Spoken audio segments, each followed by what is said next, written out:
మమత ఇందులో నుంచి ఒకటి తీసుకో. ఏంటివక్క ఇవి? ఇవి స్క్రాచ్ కార్డ్స్. ఒక్కటిది. ఓకే. స్క్రాచ్ చేద్దాం. స్క్రాచ్ జెయి. ఓఫో! మమతకైతే 350 వచ్చిందండి. వీటిల్లో 100-500 వరకైతే క్యాష్ ఉంది.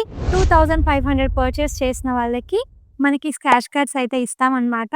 ప్రతి బ్రాంచెస్‌లో గూడా ఈ ఆఫర్ నడుస్తుంది. ఈ సాటర్‌డే నుంచి నెక్స్ట్ సండే వరకి గూడా ఈ ఆఫర్ ఉంటుంది. మీరు ఎంతైనా పర్చేస్ చేయండి. నెక్స్ట్ టైము 700 అయినా, 600 అయినా పర్చేస్ చేస్తే మీకు ఇందులో 500 వచ్చిందండి. నెక్స్ట్ టైము రూ. 100 మాత్రమే పే చేసి మీరు డ్రెస్ తీసుకొని ఎళ్ళొచ్చు. 500 వరకే అయితే ఉన్నాయి ఇందులో. ప్రతి ఒక్కరికి గ్యారంటీ అమౌంట్ అయితే ఉంటుందండి. మీరు ఏది తీసుకున్నా గూడా అమౌంట్ ఉంది ఇందులో. 100-500 వరకైతే అమౌంట్ ఉంది. నెక్స్ట్ పర్చేసింగ్‌లో మీరు 600ది తీసుకున్నా మీకు 500 స్క్రాచ్ కార్డ్స్ వస్తే రూ. 100 కట్టి మీరు డ్రెస్ అయితే తీసుకొని ఎళ్ళొచ్చనమాట. మంచి ఆఫర్ అండి. 2 బ్రాంచెస్‌లో గూడా ఉంది. ఎవ్వరు మిస్ జేయకండి. అందరూ వచ్చి ఈ ఆఫర్‌ని యూజ్ చేసుకోండి. Thank you.